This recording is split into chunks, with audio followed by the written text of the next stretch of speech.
Maze.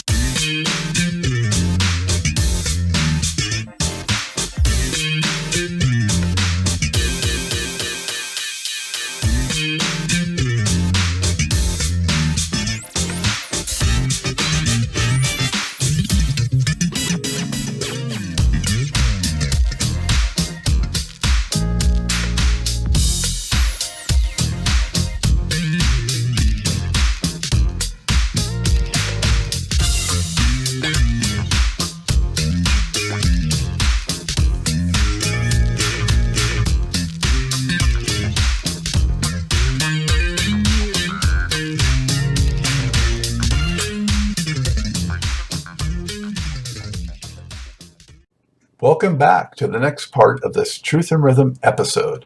Be sure to subscribe to this channel. If you've already done so, please share it with friends. Also become a member by joining Truth and Rhythm on Patreon, or consider donating at funkinstuff.net.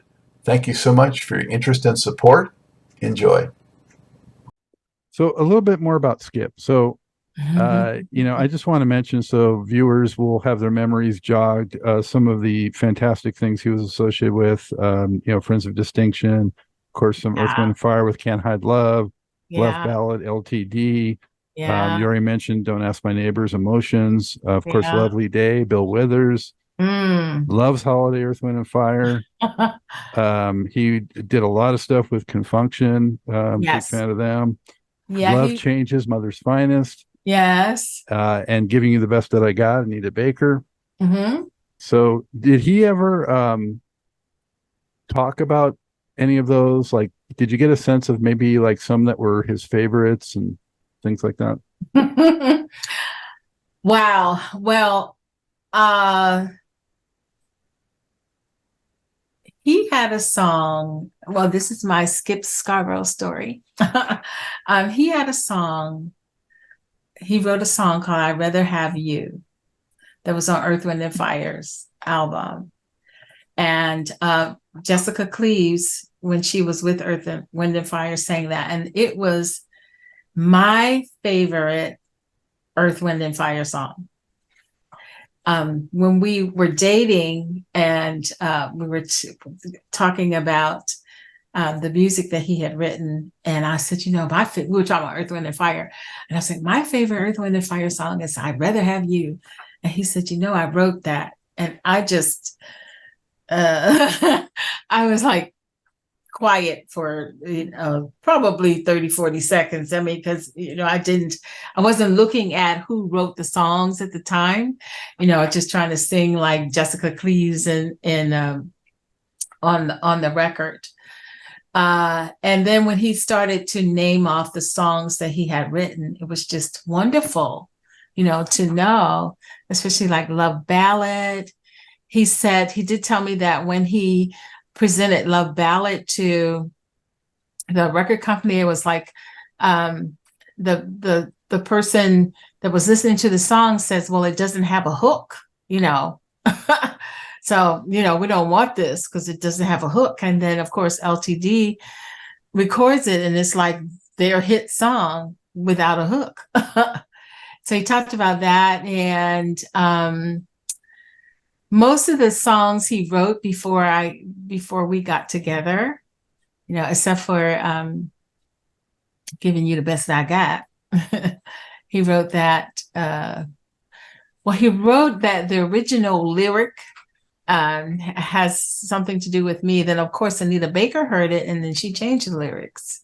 She asked if she could change the lyrics, and that's how she became a co-writer on the song. But he had some stories about, his songwriting, and he was that was what he did. I love the fact before we got a studio in our home and everything, he would call our business line and record his ideas on the phone. And then, so he, like whenever he would get an idea, he'd call the phone and record it on our voicemail. And then, of course, once we moved into our house and got a studio in the house and everything, then, of course, he could go write and, record his music. But it was fun. It was fun watching him work it all out in his head. And then, boom, there's a finished product, pretty much. The Love Ballad was so hookless that it was a hit again for George Benson. Yeah, how about when he told me that, I was like, okay, because it doesn't have a hook, not like the normal verse, chorus, it doesn't have a hook like that. But he's written a lot of songs when we, with I'd Rather Have You being my favorite, but, and Lovely Day is just, if he were here today, I think he would really be just so happy and thrilled about the success of Lovely Day.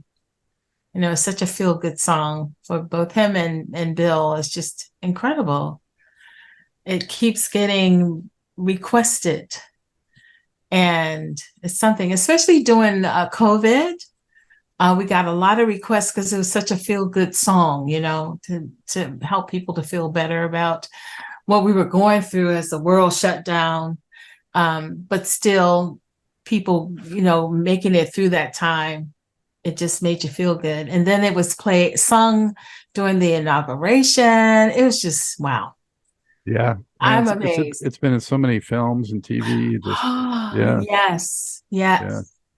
Of course, Skip, I'm sure didn't mind that a lot of his songs were sung by some of the best singers there could be, And you get Jeffrey Osborne and Anita Baker and Bill Withers and these kinds of people singing those songs. Excuse me just a moment. Absolutely. I got all full then. Yeah, he was incredible man. So I'm okay now. Hey, understand. And what was sort of the turning point that made you move more towards gospel and sort of eschew the R&B or pop side of things? I was in Japan with Ray Parker and radio. I had no idea It Must Be Love was so popular over there. I went as a part of radio as, the extra girl singer. And then I had my one moment of singing It Must Be Love. And the crowd went crazy.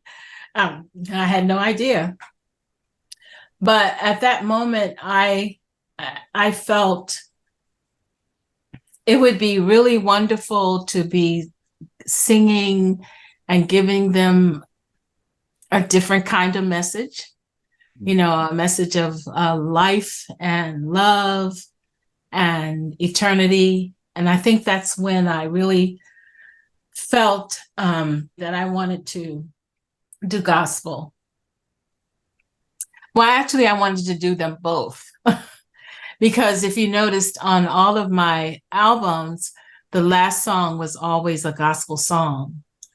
So I really wanted to do both of them, gospel and pop. Because actually it's all the same music, just different words. Mm-hmm. Yeah. So that's kind of when it happened. It was that moment on stage, like an epiphany of sorts. There you go. That I felt it, and then we decided, okay, well, I'd like to do gospel, and I'd also like to do pop as well, or R&B as well. So I'm kind of doing that. Like I released While I'm Alone, which is my favorite Frankie Beverly and Maze song.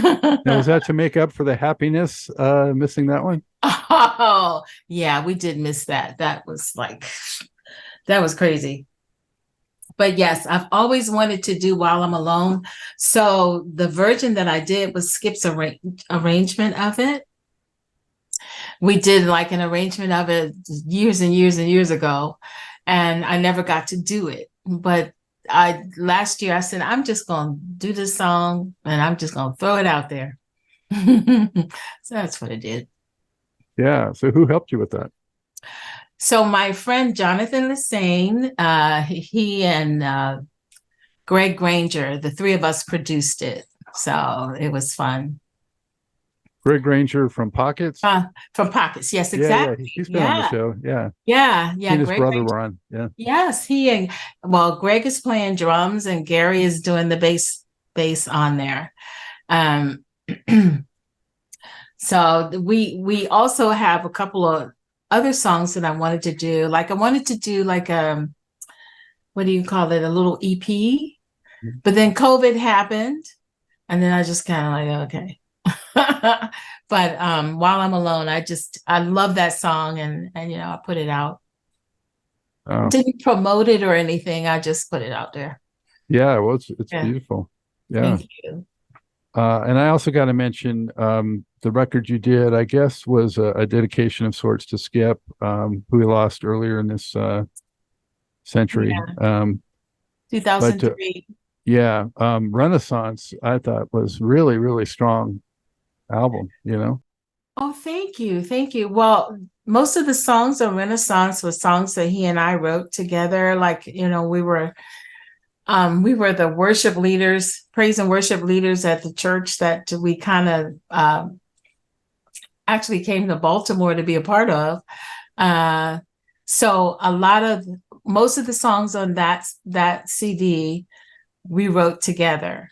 Of course, I recorded the CD, after he was gone, except for one song. He did kind of help to record the song Jesus on there, but the rest of the songs he had already passed away. So I said, I really want to dedicate this to him, and the songs that kind of we created during our praise and worship times. We would come up with ideas at church, and then we just come home and work through them, and we would have a song that we could do the next Sunday, the next 2 Sundays, along with the praise team. So I really missed that when he was gone. I just missed that. I missed him, of course. Yeah. But the production's real nice on it, and it's just a great soulful, funky, even gospel, Oh, thank you. Well, it was produced by Jonathan Lassane. He produced it, and it was fun. He kind of got the idea of what we wanted to capture. Skip has started it, but of course he passed away. So, excuse me. I'm just getting haven't talked about him like that in a long time. You know what I'm saying? Totally understand. Yeah. The foundation. What year did you start that, and what inspired you? Well, I actually created the foundation in 2007. I didn't really do anything with it. It was I did it as an idea to like really pay tribute to Skip, and also to help young, talented people. Like I remember when I was younger, and I remember in the 7th grade, and this is part of my story, I wanted to play the violin, and we couldn't really afford to rent me a violin, so I didn't get a chance to do that. And I said, one day I'm gonna create a place or something that can help kids if they are talented, but they don't have the finances to take lessons, to some way help them. And so the Scarborough Foundation, as a tribute to Skip, and also as my childhood wish, to help people, this is how it came together. So we had Skip passed away on July 3rd, 2003. So every July 3rd, I was trying to have like some kind of a benefit or a concert or something. The first one we did was a musical tribute to him, which was wonderful because we did his music, and Greg and Gary were a part of that celebration, and it was really wonderful. And we were able to give several scholarships to public school students because I was a public school student myself, and I really wanted to be able to help them. The kids who qualify, because we do have requirements, and so if they meet those requirements and they're a public school student, then we could give them a scholarship. So I have been able to give scholarships every year to some kids. So that's been very rewarding to me. That's so fantastic. That's how I got started. Yeah, it's so much needed. Unfortunately, I guess that we have to have people take it upon themselves to make sure that happens. But thank goodness there are people like you that help facilitate it. So I don't know if you're familiar with some of the guys from George Clinton's band, Benny Cohen, and he was on recently. They have something in Baltimore area called the Baltimore Funk Connection, and they're helping provide instruments to kids in school and things like that. So they just started really pushing that. So that's good. Yeah. It was it's interesting to have something like that available to students, getting them involved, or getting the information out. And when I first was really pushing it, it was a little difficult to get into the schools, but I was able to get several applicants, and give them scholarships. So that worked out. So basically what we do is if the student, once they fulfill the requirements, what we do is we give monies to, or grant, or to, what is basically money to the organization that they're going to, who's providing like classes. So we gave a couple of students scholarships to Peabody, which is, a well-known music conservatory here, for lessons, for violin lessons.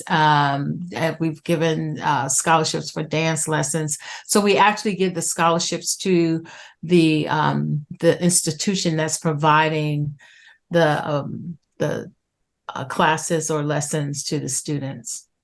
So it's really cool. Have you heard from any of them from the early years? Yes, I have. There's one young lady who she plays the oboe, and she has done quite well. She's actually been at Carnegie Hall. She's played with some symphony orchestra. She's done really well, and she keeps in touch with me. Her name is Cara. And then there's another young lady who's a bassoonist that we gave a scholarship to. And she's a part of, I think she's in Connecticut. She's in Connecticut in the orchestra up in Connecticut. So I think on the website, I'm going to reach out to where are they now, find out about all the kids who, we've given scholarships to see what they're doing now. One young lady we gave a scholarship to, she graduated last year from Morgan State University, and she's a vocalist. And she invited me to her when she was doing her master class, her presentation. And it was just really wonderful to see, to be there, to experience that, and to know that I helped in some small way. Yeah, that's, I imagine it's just got to be the best of the whole process right there. Yeah. Yeah. Wonderful. Oh. So. Well, credit to you for keeping that going. Thank you. So, Alton, for this segment, I have a friend who's an avid record collector. He's in the UK, and he digs really deep for some of these records and sessions that artists have been a part of, or he thinks maybe they have been. And he's got a few questions that I want to throw at you and just see what you can remember. Okay. Your first solo 45s on World Records has no date on the label. He says, was it January 8th, 1974? Or I guess thereabouts, if you remember. World Records. World Records, yes. That's I think on there is 840 on World Records. I know my first recording came out in 1971. That was Come Back Baby. And then it might have been 1974. I'm not really sure. It seems like it might have been 1974 because I worked at the post office. I left the post office in 1975. I worked there for 5 years. I did my first recording in 1970, 1971. And well, that's really going back. I remember 840, and there was I don't know that 840 was on World Records. I'm trying to think on World Records because I see the label. It was green. He says he notes that one was produced by Will Credington. Yes, that was 840, and there's another song that he produced. That label was Blue. World Records was it was a DJ, what is his name? Moon Man. That was Moon Man's label, World Records. Wow. So it could have been 1974. No. I can't remember. So was the Bernard Purdie first or the Will Credington? Bernard Purdie was first. So my first recording was Come Back Baby, and Bernard Purdie and Richard T. and Chuck Rainey was the bass player. Yes. That was the very first recording. The recording on World Records is The Way You Love and Understand. I remember that. And Way You Love and yeah, I remember that. So it was 840, The Way You Love and Understand, but Come Back Baby was first. So Bernard Purdie was first. And he did a play on it also, like you said. Yes, he did play on it. He and Richard T. and Chuck Rainey. I remember that. Did you do any other work with Will? Because he did a lot of stuff into the 70s. No, I just those two songs. I know he did the arrangements for them. He also notes that said Floyd Barnes was involved as a writer. Yeah. So Floyd Barnes was the gentleman that I met at the post office who got me started in the music business. And yeah, he wrote Come Back Baby. He wrote 840 as well. He wrote all the songs that I did basically before I moved out to California. All right, he skips to the Alton and Destiny records. He wanted to personally thank you for the third one as being stunning. Oh, well, tell him thank you so much. That means so much to me. Wow. And let's see, I think he had Rocky Robbins. Rocky Robbins. Yeah. What's the association there? So Skip produced one of his albums, and he actually recorded. Rocky did a song that Skip and I wrote together called Nothing Like Love. Nothing Like Love When It's Real. Yeah, That's the Rocky Robbins connection. And I did sing on some of the backgrounds on that project that Skip produced with Rocky Robbins. And you had a credit with Fred Wesley? Fred Wesley, I know he played on on my music. I was taking for a brief moment. I did take some music lessons from Fred Wesley. He was teaching me to read, to sight read, just briefly. But I remember Fred Wesley. Yeah. Were you on his House Party record in 1980? No. No? Okay. Mm-mm. I wasn't on any of his recordings that I remember. Yeah, we just knew each other. Wow. Jogging my memory. Yeah. It's been so long ago. 2 double-sided 45s. It Turns Me Inside Out.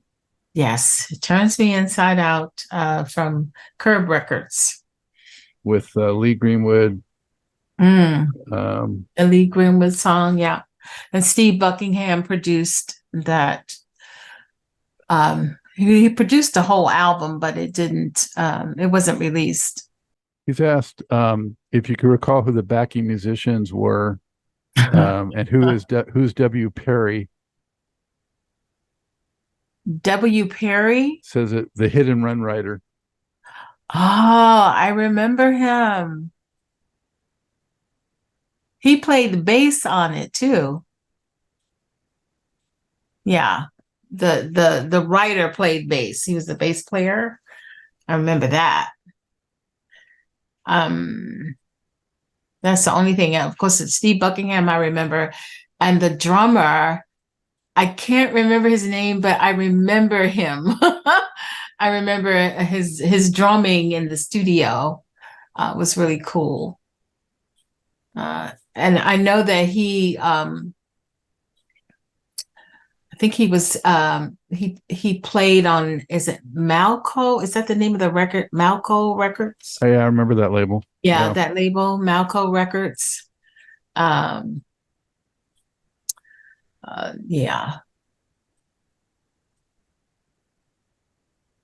And he notes that Dee Marie and Roberta did backing vocals on the Maze track Joy and Pain. Yes, they did. And he's wondering if you did it, but were uncredited. Nope, I wasn't on that session, unfortunately. No. Yeah, because we were headed toward happiness. But we didn't get a chance to do it. So they got to work on Joy and Pain. And I missed that session. Yeah. Yeah. All right, we'll wrap that up for Martin and those questions. Thank you for that. You're welcome. Before we wind this up, Alton, what would be, I'd like to ask guests, there are 5 Desert Island albums. So if you could only have 5 albums to listen to for the rest of time, what do you think they might be? It can't be totally definitive, but just for us talking right now, what comes to mind? Well, I definitely take the Maze album, like Maze Greatest Hits, because I love Frankie Beverly and Maze, And I would take my favorite Aretha Franklin album would be Live at the Fillmore West.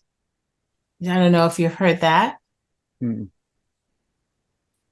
And I'm thinking Isaac Hayes, the album that has Walk On By on it, because I love that song. I like this saxophonist. His name is Paul Walker. And I really like a lot of his music. I've got like quite a collection of his music. So I would take one of his albums so I could have my smooth jazz music, which to me is like R&B. But his album, and then so that's 4. I would take a Donnie McClurkin album because I love his voice as well. So there you go. There's 5. I mean, I am a musician, so I'm going, I'm going through all this, trying to figure out who would I take. I have a playlist I call it my clean the house music. I have so many artists on there. Like, I have Michael Jackson's "Rock My World" and "The Break of Dawn," and then I have some Paul Walker, and then I have oh gosh, Kim Waters. I have so many, it's like a mix of my favorite kind of songs. There's a song called "The World Is Mine." I can't remember the artist's name, but I heard the song on a TV show that I was watching, and he's a British artist, but he sounds so good. I have just quite a mix of music, on my playlist. Alton, is there one show in particular that stands out from your Destiny heyday that just was especially unforgettable for whatever reason? The very first one, the very first concert that we did, was it was in Dallas, Texas, and I remember us really preparing for it. And we were on, it was, let me think. It was GQ, and I think Peebo Bryson was the headliner. And we had, we prepared for that show. We had flown into New Orleans to work with the band that would be our band. They would call the LA Connection. And that show just really brought everything to life. We practiced it. We had on our costumes and woo, and just walking out on that stage was fantastic. That show stands out. And then also we did Madison Square Garden. That was incredible as well. And we played some really nice places, as we were with Teddy Pendergrass, and we did Teddy. Well, he was always the headliner, and we were the opening act. And then the third act often changed, but the best show was us, Maze, and Teddy Pendergrass. So that's several shows. So one of the Teddy show was at Madison Square Garden? Yes. Yeah, and we were the opening act for him. That was incredible. And then we played a theater in the Round. I don't think it exists anymore, in Wallingford, Connecticut. And we were Teddy's opening act. And of course, it was just us and him. And I fell on stage. I'll never forget that. I fell. It was like, I don't know what happened.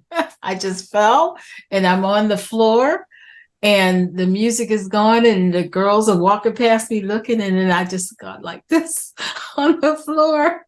And I finally got up. It took me a while, but it was during one of our songs. It was during the break in the song. And I got up in time to end it. And then at the end, I said, I was so embarrassed. And Dee Marie said, but she can sing. And then everybody claps, because it was really something. But you could hear when I fell. It wasn't like I tripped or anything. I just fell. I don't know what happened. Anyhow, that was something. Wow. Good memories. Yeah. Hey, so what might you bring us in the future? Well, I'm working on doing I'd Rather Have You, which is, my favorite Skip Scarborough Earth, Wind and Fire song, and a couple of other songs that I've written myself, and some covers of like my favorite. Like, I like to just do a nice little EP of about 5 or 6 songs. My project, actually 2 EPs. the project idea is the best of both worlds, where I'm doing gospel and R&B. So that's what I'm working on now. And Grangers have their finger in that too, or? Well, yes, Greg and Jonathan and myself, we're producing it. So yeah, Greg is really cool, cool guy. Yeah. And Jonathan and Skip were like, I'm trying to think who Jonathan worked with that, I could mention that maybe people would know him. But anyway, he's an incredible engineer. I called him the Bishop of Sound because he's a great engineer. And he also does studio design, and he's an audio person.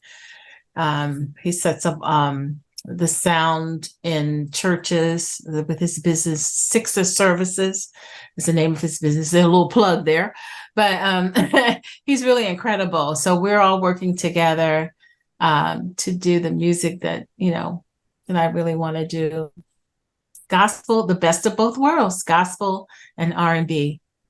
Yeah. So when do you think? Late this year, early next year? Probably next year, early next year. Yeah. How can folks keep up with what you might have going? Well, I need to update my website. I do have a website, altonmcclainscarborough.com. So I'll have all the information on there when it's time, release information and everything. Whatever I'm doing, I'll put on the website just so that people can keep in touch and stay current. Fantastic. And yeah. Did you ever get to meet Maurice White through Skip? Very early on. Not did I meet him? Yes, very early on. I met him, through Skip. I wasn't sure how tight they might have been. So, but the guys, they call me family. The principals, Ralph, Ferdinand, and Philip. Yeah, they actually did a video for the very first Scarborough Foundation tribute performance. They did a video for me. It was really cool because they were in town. They couldn't be here when I had the actual event, but they were in town. Like my event was in July. They were in town in April. So they took the time to do a video. And I gave them an award because we have the Scarborough Foundation Award. I gave it to them, and it was really cool. Yeah, those guys. If people want more information on the foundation, where should they go for that? They can go to the ScarboroughFoundation.org, and that's the website for it, and all the information is there.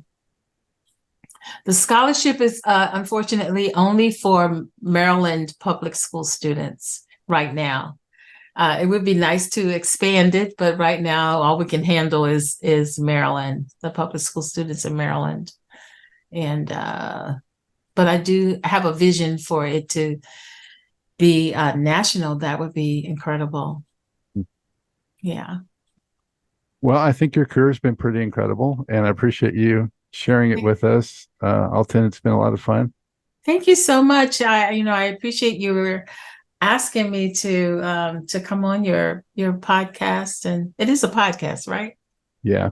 I think I like to say it's more than a podcast, but it's more but thank you for having me on. I'm just it's wonderful to remember the times, and the fun I had as an artist, and I'm looking forward to doing more. Yeah, and I bet you weren't thinking back then that 40 years later, whatever it is, that people would be asking you about, and they'd still be listening to that music. Oh my gosh. I'm thinking about maturing. No, 40 years ago, I didn't think about now, but I'm glad to be here now, to be able to have such great memories. And I'm still looking forward to life. It's life is wonderful. I hope you enjoyed this episode of Truth in Rhythm. A big thank you goes out to our guest as well as to you, the viewer and listener. Also, much gratitude to Pleasure for supplying the show's funky opening and closing music. As a reminder, you can always access the complete list of linked shows by episode at funkandstuff.net.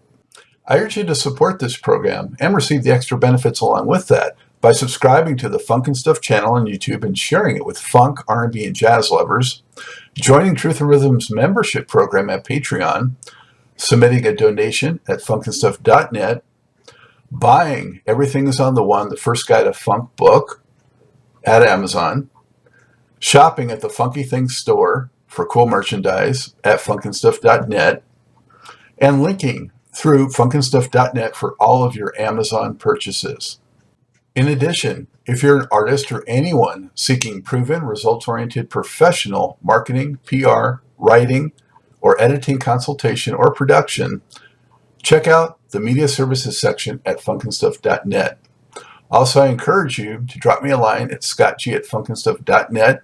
I love the feedback, suggestions, guest requests, appearance and sponsorship inquiries, and just talking about my favorite subject, groove-based music. For now, and as always, this is Scott Dr. GX Goldfine saying, keep on vibing to the rhythm of the one.